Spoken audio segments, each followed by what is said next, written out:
Bene data bakundwa b'umwami Yesu Kristo, mwese abakurikira izi nyigisho tubahaye ikaze mu biganiro bya Saveur Divine. Ibi biganiro mu bitegurirwa n'abavugabutumwa bwiza batandukanye, akaba ari umuhamagaro ugendera ku ijambo ry'Imana byanditse mu gitabo cy'ubutumwa bwiza uko bwanditswe na Matayo ibice 24 umurongo wa 14. Kandi ubutumwa bwiza bw'ubwami buzigishwa mu isi yose ngo bube ubuhamya bwo guhamiriza amahanga yose, nibwo imperuka izahera ko ize. Ibi biganiro mu bikurikira ku channel ya YouTube yitwa Saveur Divine. Tubifurije kugubwa neza. Imana Data ari nayo So ibaha umugisha.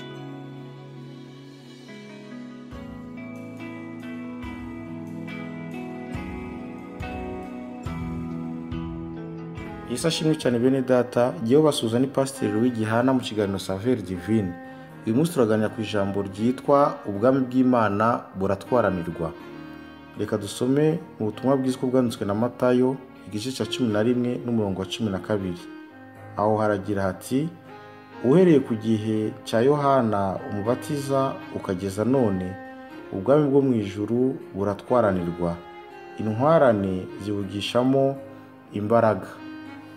Iryo ni ijambo Yesu yabwiraga abigishwa be nyuma yaho yaramaze gusezerera abigishwa ba Yohana umubatiza bari baje kumubwira ubutumwa Yohana yamubatumyeho ari muri gereza, kugira ngo bamubaze niba koko ari we Mesiya wagombaga kuza cyangwa niba bagomba gutegereza undi utari we. Hanyuma Yesu arabasubiza ati: mugende mubwire ko ibintu bimeze neza, ko impumyi zihumuka, ko rwose ibipfamatwi byumva, ko ibiragi bivuga, ko ibirema bigenda, ko ibitangaza bikoreka, ko izina ry'umwami Imana rihabwa icyubahiro. Bakigenda rero asigara abwira abigishwa be iryo jambo ngo uhereye ku gihe cya Yohana kugeza ubu ubwami bw'Imana buratwaranirwa, kandi ngo intwarane zivugishwamo imbaraga. Bishatse kuvuga ngo ubwami bw'Imana mu by'ukuri ntabwo ari ubw'abanebwe, ntabwo ari ubw'umuntu udamaraye, ahubwo ni ubw'umuntu uri maso, ni ubw'umuntu ukenyeye, uri ku rugamba, kandi afite n'intwaro zose zimufasha kurwana urwo rugamba. Ikibazo cya Yohana umubatiza yaratumye kuri Yesu ngo Yesu avuge niba ari we Mesiya koko cyangwa niba bagomba gutegereza undi, cyari kinihishemo kubaza niba Yesu ari we mukiza, kubaza niba Yesu ari we mutabazi, kuko Yohana yari mu kaga mu nzu y'imbohe ku mwami Herode, kandi hariho na risike yuko yicwa. Nyuma byaje no kumuviramo gupfa aciwe umutwe. Ubwo rero Mesiya bari bategereje, bumvaga ari na Mesiya wabakiza, wabatabara, wabarinda akaga nkako ngako. Ariko Yesu kuvuga ngo uhereye mu gihe cya Yohana kugeza ubu ngubu ubwami bw'Imana buratwaranirwa, byavugaga yuko kwizera Imana no kuyihamya, ibyo nicyo kintu Imana itegereza mu bantu bayo, kandi ni nacyo gituma abo bantu barushaho gukomera no gushimwa mu maso y'Imana. Ntabwo rero biryoha guhamya Imana mu bantu bayituka, ntabwo byoroshye kuvuga neza Imana mu bantu badashaka kuyumva, ntabwo byoroha kuyikorera ahantu abantu barimo barikorera, wowe ugakorera Imana. Nukuri ntabwo byoroshye. Ibi rero nibyo Yesu ahinira muri iri jambo rivuga ngo uhereye mu gihe cye kugeza ubu ubwami buratwaranirwa. Hanyuma Yohana yaje gupfa, ni ukuvuga ngo Yesu ntiyamutabaye, kandi Yohana yaramuteguje. Yesu ntiyamutabaye kandi yari mwene wawe, yari mubyara we. Yesu nawe igihe cyarageze, nawe igikombe cye kiraza, nawe akinyweraho, abambwa hagati y'abambuzi. Abambuzi yabambwe hagati yabo, umwe yaramututse, nawe aramubwira ati, ese we ntabwo uri Mesiya? Ese ko numva bavuga ko wakijije abandi, wakwikijije se natwe ukadukiza? Ese ko wahumuye impumyi? Ese ko wakoze ibitangaza, se nawe wakwikozeho igitangaza? Rero Yesu urumva nawe ahangaha bya bindi asa nkaho yanze kubwira Yohana mu gihe Yohana yari mu kaga, ni nabyo igisambo nawe cyamubwiye yari ku musaraba, kimusaba kwivana ku musaraba, yarangiza nacyo akakihavana. Ariko Yesu aravuga ati, rwose iki gikombe kindenge, ariko byo kuba nk'uko jyewe nshaka, ahubwo bibe uko Data ashaka. Yesu arihangana, igikombe kiramurenga, ariko igikombe ntabwo cyamurenza, ahubwo yakinwereyemo, yemera guhanwa, yemera gupfa, yemera kubambwa, yemera kugirirwa nabi, kugira ngo umugambi w'Imana wo gucungura umwana w'umuntu ugerweho.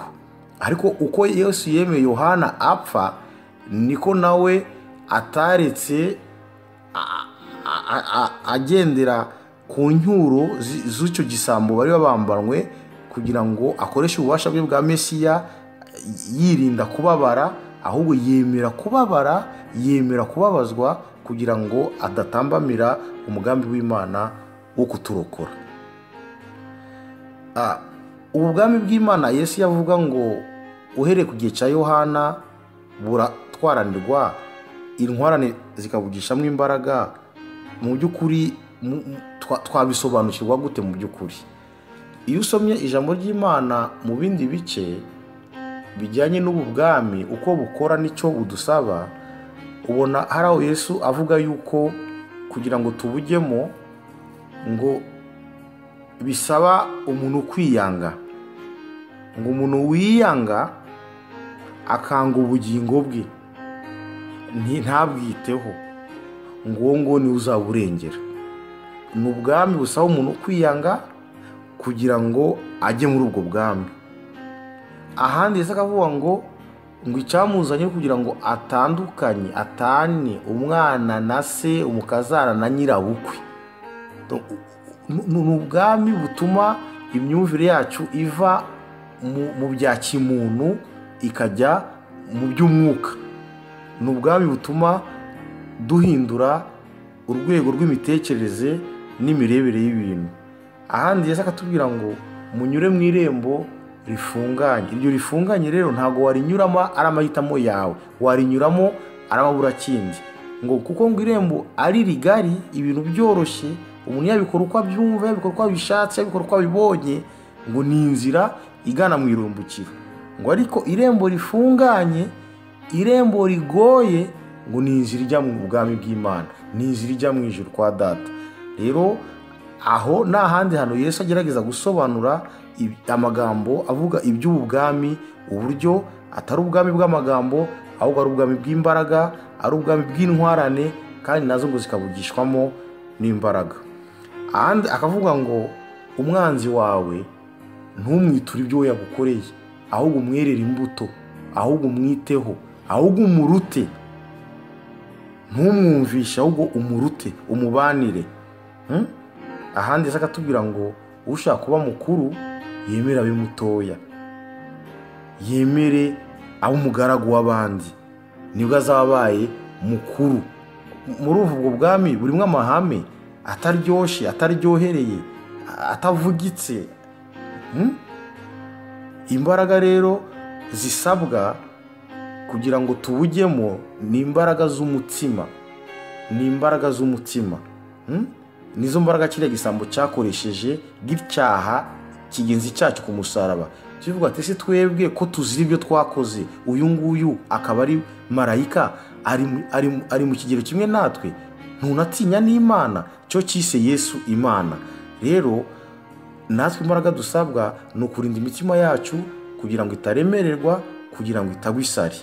Ni ukwirinda ibyaha, ni ukwirinda gushaka ibintu bitworoheye gusa, ahubwo tugashaka ibintu biri mu mucyo, biri mu kuri, birimo kwezwa, kabone n'ubwo byatubabaza ariko byadukiza. Mbese nasoza mvuga ngo iyi nzira ni nko kunywa umuti rero iyo bakubwiye ngo uyu muti uragukiza, ntabwo ukomeza wita ngo ese uranaryoshye, oya, niba ugukiza ubwo niba ubishyura unywa. rero ubu bwami tubufate nk'umuti, nubwo wabubishye, nubwo wabugoye, nubwo wabushaririye, ariko icy'ingenzi ni uko ari umuti ukiza. Icy'ingenzi ni uko nubwo ari inzira ifunganye ariko nitugeza kwa data. Reka dusenge rero kugira ngo twihangane nk'uko Yohana yihanganye akemera gucibwa umutwe, twihangane nk'uko Yesu yihanganye akemera gucumitwa no kubambwa, twihangane nk'uko ba Petero bihanganye nabo bakabambwa bacuritse.